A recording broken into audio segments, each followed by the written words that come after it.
it chapter by chapter, one bite at a time. So many adventures and mountains we can climb.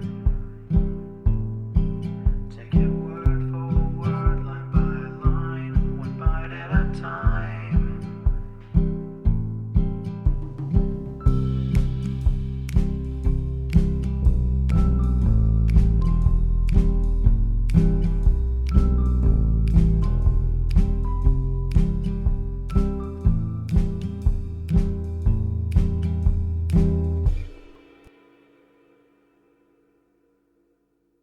Welcome to Bite at a Time Books, where we read you your favorite classics one bite at a time.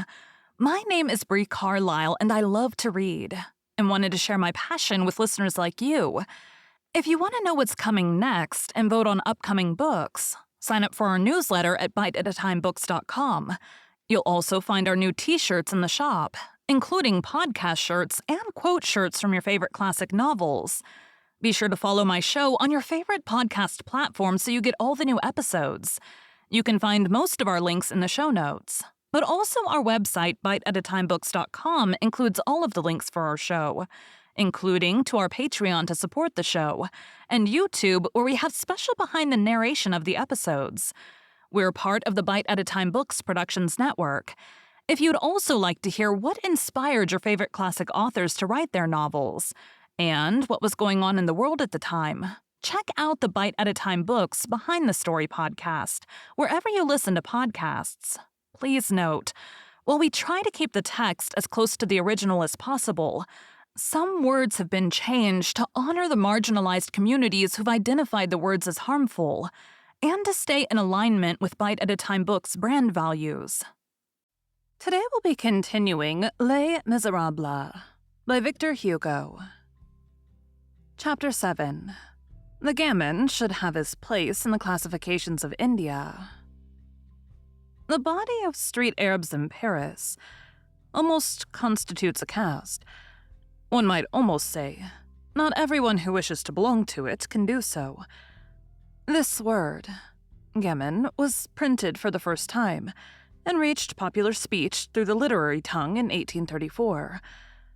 It is in a little work entitled Claude Gueux that this word made its appearance. The horror was lively. The word passed into circulation. The elements which constitute the consideration of the gamins for each other are very various.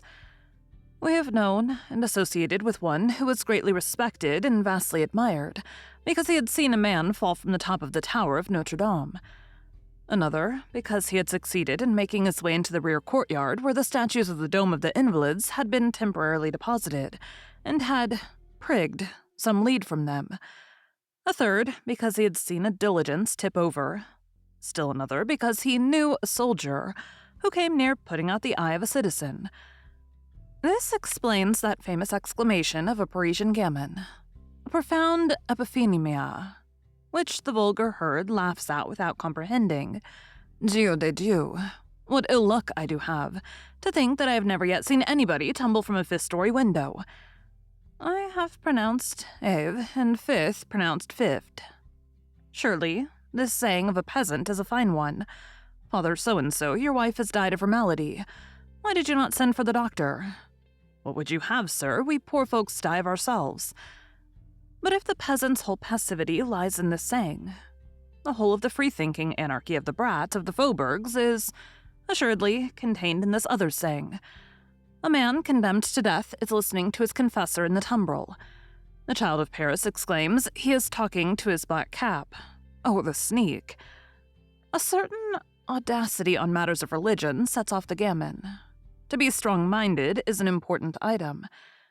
To be present at executions constitutes a duty. He shows himself at the guillotine, and he laughs. He calls it by all sorts of pet names. The end of the soup, the growler, the mother in the blue, the sky, the mouthful, etc., etc., in order not to lose anything of the affair. He scales the walls. He hoists himself to balconies. He ascends trees. He suspends himself to gratings. He clings fast to chimneys. The gamin is born a tiler as he is born a mariner. A roof inspires him with no more fear than a mast. There is no festival which comes up to an execution on the place to grieve. Samson and the Abbé Montes are the truly popular names. They hoot at the victim in order to encourage him. They sometimes admire him. Lacenaire, Winnegammon, on seeing the hideous Dotton die, bravely uttered these words which contain a future. I was jealous of him. In the Brotherhood of Gammons, Voltaire is not known, but Papavoine is. Politicians are confused with assassins in the same legend. They have a tradition as to everybody's last garment. It is known that Talleyrand had a fireman's cap, Avril an otter cap, Losvel a round hat. That old Delaporte was bald and bareheaded. That Castaigne was all ruddy and very handsome. That Boreas had a romantic small beard. That Jean Martin kept on his suspenders. That Lecouffé and his mother quarreled. Don't reproach each other for your basket, shouted a gamin to them. Another, in order to get a look at the backer as he passed, and being too small in the crowd, caught sight of the lantern on the quay and climbed it. A gendarme stationed opposite frowned. Let me climb up, monsieur le gendarme, said the gamin. And to soften the heart of the authorities, he added, I will not fall. I don't care if you do, retorted the gendarme. In the Brotherhood of Gammons, a memorable accident counts for a great deal.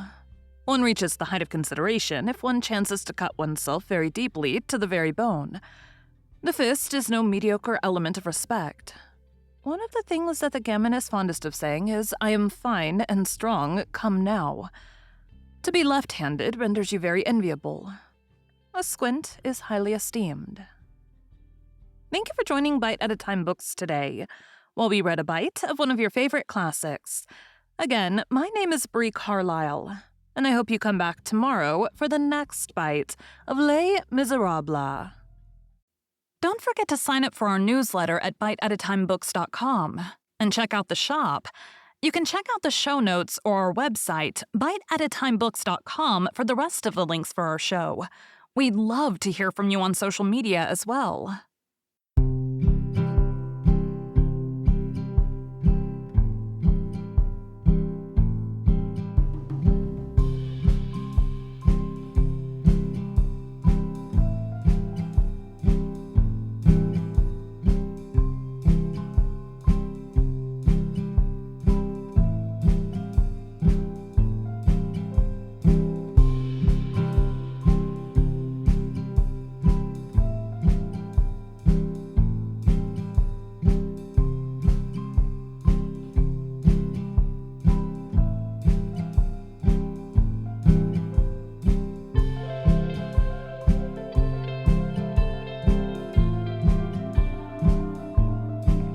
Take a look in the book and let's see what we can find. Taking chapter by chapter, one bite at a time.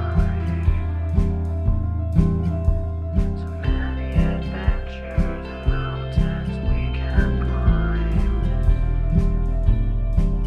Take it word for word, line by line, one bite at a time.